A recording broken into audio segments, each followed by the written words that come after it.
Tsahal fait face à une pénurie sans précédent d'effectifs et surtout d'officiers. Selon les chiffres internes, plus de 300 postes de commandants d'unités combattantes restent vacants. Un déficit critique alors que Tsahal est engagé sur plusieurs fronts depuis le 7 octobre 2023. Pour la première fois, l'armée reconnaît l'ampleur du phénomène et affirme que ses effectifs ne sont pas suffisants pour remplir toutes ses missions. Selon les estimations, Tsahal aurait besoin de 7500 combattants supplémentaires et de 2500 soldats de soutien au combat. Ces derniers sont en charge de la logistique, des renseignements ou du transport des troupes par exemple. Plusieurs branches sont touchées, en tête desquelles le corps du génie militaire, notamment les commandants spécialisés dans les opérations de déminage. Même constat dans plusieurs unités d'infanterie et de blindés.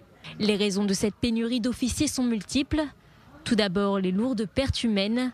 Plusieurs dizaines d'officiers sont tombés au combat, des centaines d'autres ont été blessés et certains ne peuvent toujours pas réintégrer leur poste. L'usure, la plupart ont effectué plus de 400 jours de réserve. De plus en plus demandent à quitter le terrain pour des fonctions plus compatibles avec une vie familiale ou une activité professionnelle. L'augmentation de soldats dans les unités combattantes qui nécessite de ce fait plus de commandants. Le porte-parole de l'armée israélienne affirme que tout est fait pour trouver des solutions. Le problème du manque de commandants réservistes est un phénomène ancien, observé même avant la guerre. Tsahal s'efforce de combler les lacunes en matière de formation dans les unités concernées. Pour résoudre le problème, Tsahal a ouvert un bataillon supplémentaire à Bahad Echad, l'école des officiers, pour accélérer leur formation et pourvoir rapidement les postes manquants.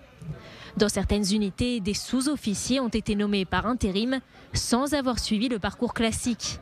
Une solution qualifiée d'exceptionnelle il y a encore quelques mois, mais qui semble s'installer dans la durée.